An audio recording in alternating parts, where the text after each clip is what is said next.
Hey you guys, my name is Miriam Strauss. Welcome back to my channel. If you enjoyed this video, please be sure to subscribe below and hit the like button for the YouTube algorithm. In today's video, I'm going to be sharing with you guys tips and tricks on how to ask your boss for a raise or how to negotiate a higher salary. Tip number one is going into the discussion with your boss about asking for a raise. You're going to want to have really sat down and taken stock of all the ways in which you add value to the company and have made yourself invaluable. For example, you want to take stock of any ways in which you've helped the company save on losses, how you've added profits to the company, on how you've increased efficiencies at the company. So all of those types of things you want to take stock of, and you want to really sit down, get out a note paper, and write these things down and make sure you have these talking points in mind, because you'll want to be able to spout these off to your boss during your conversation with them if the opportunity presents itself. You might want to practice talking out those points, right? Even if it's to yourself in the mirror. When it comes to your demeanor in this conversation with your boss, you want to be confident, but you also want to balance that with humility and with being polite. Number three is do your research on market rates for what people are paid in a similar position with similar skill set, similar number of years of experience and competency and education and all of that, right? There are different websites you can use to conduct this research. Payscale.com is a really good one that I've used in the past. Glassdoor.com can be helpful as well. LinkedIn, I believe, has a newer feature that does something similar. You can also speak to recruiters and ask them what type of expectations should I have as far as salary goes. Another thing you can do is speak to your colleagues, friends you went to the same university with, got your same degree with, or who are in the same industry as you. Talk to them about the comps and what they make. I know that a lot of the time friends don't like to talk about money. It's really interesting to me because as a lawyer one time I remember sitting with a male lawyer friend who I went to university with, and him and his colleague who he went to law school with and I were all sitting, and they started talking about their salary. And I remember being like 25 years old, and this was the first time that I saw other lawyers talking about their salaries in front of me, and it happened to be because he was my friend. But I realized that a lot of my girlfriends who I went to law school with didn't really talk about salary in the same way, but the guys were much more open about it.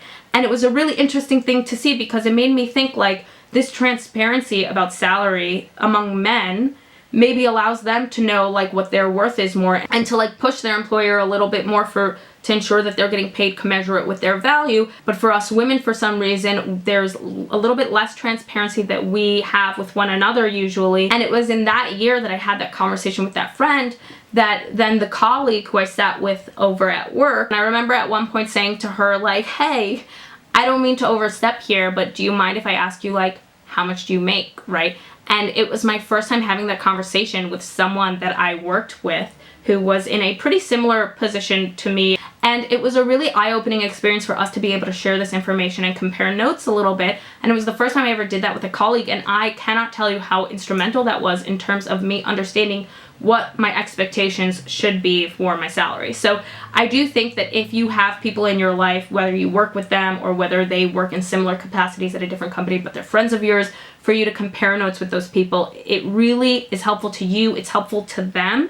And it is something that really takes away the mystery of it all and puts a little bit more power into the employee's hands rather than the employer kind of having this power by dividing up information and keeping people siloed within their own little career trajectory. Your employer can't be upset about it. It's something that is, definitely within your right to share with your fellow employees and within their right to share with you. The next tip I have for you is also very important and something people rarely ever follow for some reason, but don't give the low end of what you would be willing to settle for. Come up with a number and say, okay, this is the range, right? This is like the high end of what I deserve based on market comps. And then you come up with like the low end that's, I shouldn't get anything less than this. Now, do not give your boss the low end.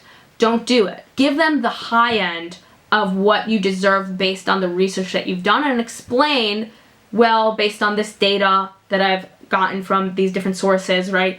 This is what I deserve. And they're probably not going to give you that number. Worst case scenario, you're probably going to get the low end. And maybe you get a little bit more than that. Maybe you do get the number that you ask for, or maybe you get somewhere in between and you're better off than if you give them the low end. A lot of people get concerned and think like, oh, I don't want to lose my job. I don't want to ask for too much. Do not be afraid that if you give the high end of what you want, you will insult someone. Do not be afraid that if you give the high end of what you want, you will lose your job. Do not be afraid that if you give the high end of what you want, that you're asking for too much, right? These are all the things you deserve. And if you lose your job, then let me tell you, if that's really the market comps out there that you researched, and if you're really a highly competent person and you've made yourself invaluable, then you're going to find someone else who's willing to pay you that. And you're going to be better off for it. You should also consider any other leverage that you might have in these discussions, right? If you're being actively recruited by recruiters and they're giving you offers like, you can make this, you can make that, here's a company that you could interview with and it would pay you $20,000 more than what you make now, then that is leverage that you can potentially bring up in the conversation if the opportunity presents itself. Now,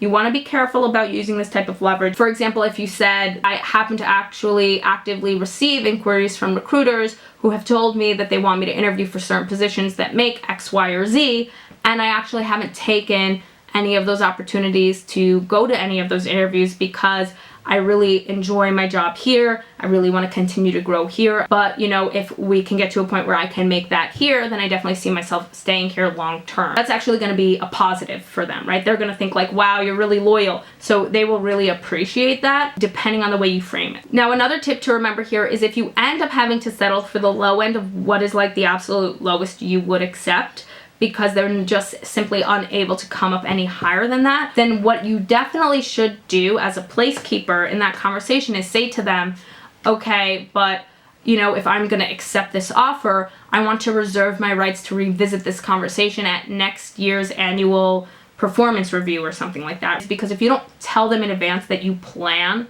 to bring the conversation back up, if you bring the conversation back up, they'll feel like you're a little bit of a broken record, and every time they have a performance review with you, you're going to be asking for more and more money, and they'll start to get frustrated with you, and that might not come across so well. If they know in advance that you plan to bring it up because you were disappointed by what they came back with and they were unwilling to budge, then they're going to realize that the onus is on them at the next performance review to come up with something better, right? And that they're buying some extra time with you that they don't necessarily deserve, right? They don't necessarily deserve you for that extra year, because you could go out to the market and get the high end of what you're asking for if your research was appropriately done, right? So they're actually getting a gift by getting to keep you for another year and having a year to buy some time to figure out how they're going to pay you a little bit more, and actually according to what you really deserve and what you can get elsewhere in the marketplace. So you're telling them that you're doing them a favor without telling them that you're doing them a favor. And also bear in mind, it's an employee market out there. A lot of people are leaving their companies, so now is a prime time to make sure that your salary is corrected commensurate with what the market is paying, because it is an employee market and employers are afraid of losing good help. And because of that, you have all the leverage in this market that you could possibly have in any market. So with that all being said, I hope you enjoyed this video. If you did, please be sure to subscribe below and hit the like button for the YouTube algorithm. It helps out my channel so much. You can also get 2 free stocks when you sign up for Webull using the link in my description down below. You'll get 1 free stock when you sign up and another free stock when you deposit your first deposit of $100 or more. So be sure to grab those 2 free stocks. No catch to it. They're absolutely free. Feel free to leave some love in the comments section if you're a new subscriber. Let me know. I love to know who all my new subscribers are. You can also click the bell notification and turn it all the way on if you'd like to know whenever I post as soon as I post. Thank you guys all so much for watching. Catch you in the next one.